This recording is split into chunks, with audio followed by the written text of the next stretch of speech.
Olá, povo de Deus! Graças a Deus estamos aqui de novo e vamos concluir hoje o exame do verso 4, que já lemos, que diz o seguinte: João às 7 igrejas que estão na Ásia, graça e paz seja convosco, da parte daquele que é, e que era, e que há de vir, e da dos 7 espíritos que estão diante do seu trono. Muito bem. Eu disse para vocês que já falei da perseguição promovida pelo Império, mas estava acontecendo também no seio da igreja uma crise espiritual. Algumas práticas, alguns comportamentos que não estavam agradando a Jesus. E por isso João, saudando as igrejas, ele diz: graça e paz seja convosco, da parte daquele que é e que era, e por aí vai. João estava dizendo o seguinte: graça e paz, não da minha parte. Não era apenas uma saudação de João. Perceba que ele diz: da parte de Deus. A palavra graça significa favor imerecido. A palavra paz, do grego, é eirene, do hebraico, shalom. O que significa, Reginaldo? Sabemos que paz, nós entendemos paz como ausência de conflito, ausência de batalha, ausência de guerra. Mas aqui no Apocalipse, quando João saudava as igrejas com graça e paz, e como ele diz, é da parte de Deus. O dicionário teológico de Claudio Honor de Andrade sobre paz diz o seguinte: de acordo com os profetas e apóstolos, é a serenidade que o Espírito Santo nos infunde, ou seja, derrama no coração mediante a fé que depositamos na providência divina, mesmo em meio ao conflito, mesmo em meio à perseguição. Era possível, a vontade de João é que eles recebessem de Deus a paz, é que o coração deles estivesse em paz, estivesse seguro, confiante na providência de Deus. Até porque, se você observar o final do verso, João falando do Espírito Santo, aí dentro da simbologia aqui ele fala dos 7 espíritos que estão diante do seu trono. Veja que ele fala que há um trono. Porque naquela aflição, muitos morrendo, e muitos tendo comportamentos inadequados, em desacordo com a fé cristã, mas havia um trono. E na simbologia apocalíptica, quando fala de trono, se você quer aprender a simbologia apocalíptica, escreve aí. A palavra trono significa aqui o quê?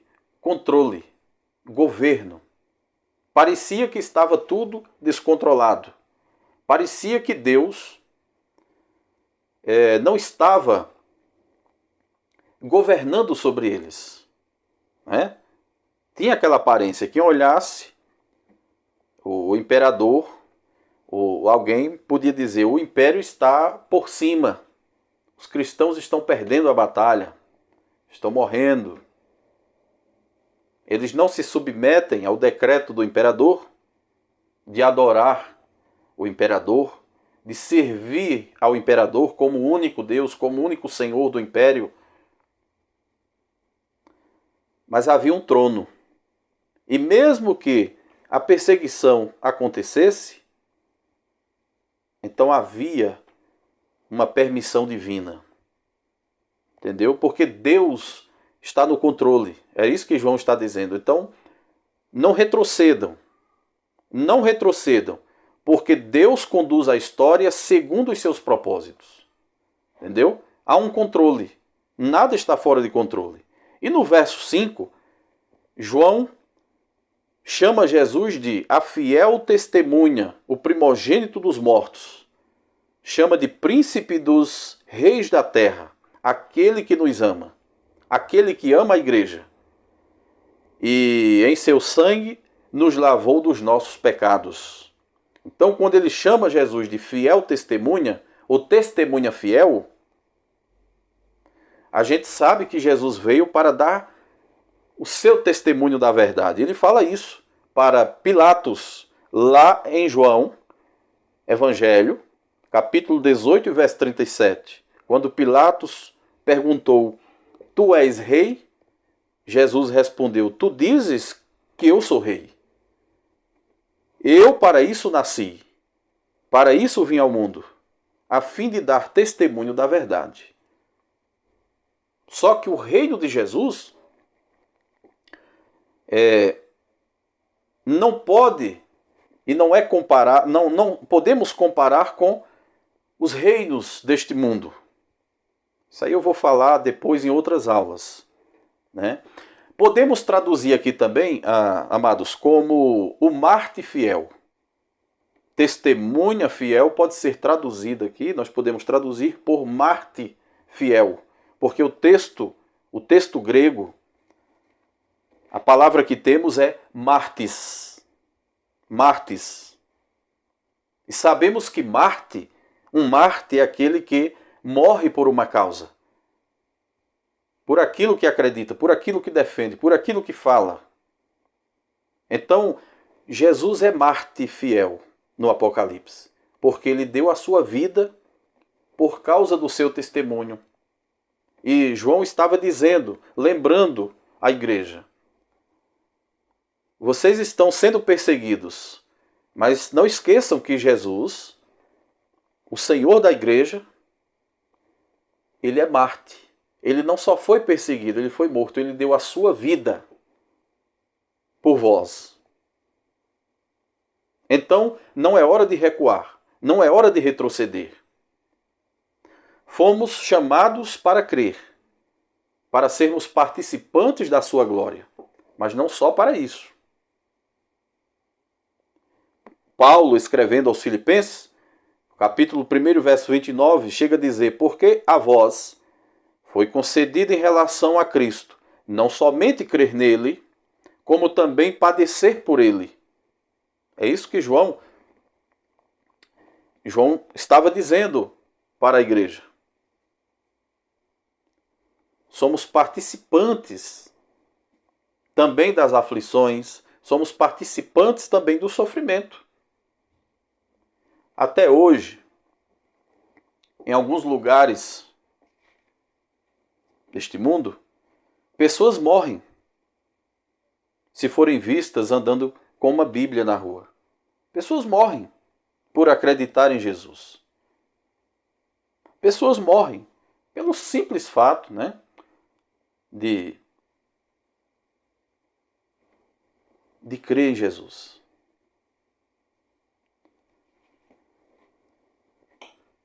Na aula passada, amados, eu falei algo e eu quero complementar para que não fique nenhuma dúvida. Eu disse que no século I não existia templo. Quando eu falei que não existia templo, é em relação a templo cristão. Porque o Apocalipse aqui já estamos nos anos 90, já no final do século. Antes que alguém diga, mas e o templo de Jerusalém? O templo dos judeus? Sim. Era no primeiro século. Só que, quando você abre a Bíblia em Mateus capítulo 24, verso 2, Jesus, em frente ao templo, diz, não ficará aqui pedra sobre pedra que não seja derribada. E o que Jesus falou aconteceu no ano 70.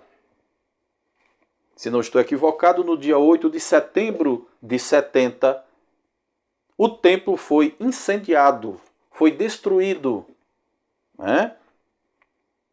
pelas tropas romanas do general Tito. E os cristãos, eles não tinham preocupação em construir local de reunião, até pelo fato da perseguição, que era constante. Às vezes eles tinham que fugir de uma cidade para outra, de se deslocarem de um lugar para outro. E o apóstolo Paulo, escrevendo aos Coríntios, capítulo 6, verso 19, chega a dizer: ou não sabeis que o vosso corpo é templo do Espírito Santo, que habita em vós, proveniente de Deus? Então eles tinham consciência que eles, como cristãos, eles eram o verdadeiro templo, o real templo da presença de Deus. Então eles não tinham preocupação em construir templos. Mas quando falei na aula passada, não foi me opondo aos templos, aos locais de reunião. Não. Claro que não. Só estava contextualizando aqui dentro do Apocalipse, na história, que já foi no final, já foi nos anos 90, já no final do século. E quando o Apocalipse foi escrito, eles se reuniam, até porque eram poucos os cristãos em relação a hoje. Em relação a hoje. Tem denominações que têm 4, 5, que conseguem reunir em um só local 4, 5, 6 mil pessoas. Claro que uma multidão assim não cabe na sala de uma casa. A minha preocupação não é com o templo. A minha preocupação é o que se ensina dentro desses locais. A minha preocupação é teológica. É o que está sendo ensinado, é o que as pessoas estão ouvindo, é o que elas estão aprendendo em relação a Cristo e ao Evangelho. Só isso. A minha preocupação não é em relação ao local, a templo, não. Desde que as pessoas tenham consciência que ali é apenas um local onde elas se reúnem, mas que, de fato, a verdadeira igreja e o verdadeiro templo, são as pessoas que ali se reúnem em nome de Cristo. Simples assim. Simples assim. Claro que quando o Apocalipse foi escrito, tinha templos de outros deuses, de outras crenças politeístas, inclusive lá na cidade de Pérgamo, a terceira cidade a terceira igreja, e vamos examinar no Apocalipse, no capítulo 2. Na cidade de Pérgamo, por exemplo, tinha templo para todo gosto. Templo para o deus serpente, Esculápio. Templo para o imperador, que se autodenominava Senhor e Deus do Império. Tinha templo para Zeus. Nas outras cidades também. Lá na frente vocês vão entender direitinho. Vai ficar... vou ensinar de uma forma tranquila, detalhada. E até o nosso próximo encontro. Por hoje é só. O nosso abraço. Obrigado. Deixa aí o seu joinha, o seu like. Não esqueça de compartilhar. Tchau, tchau. Até o nosso próximo encontro.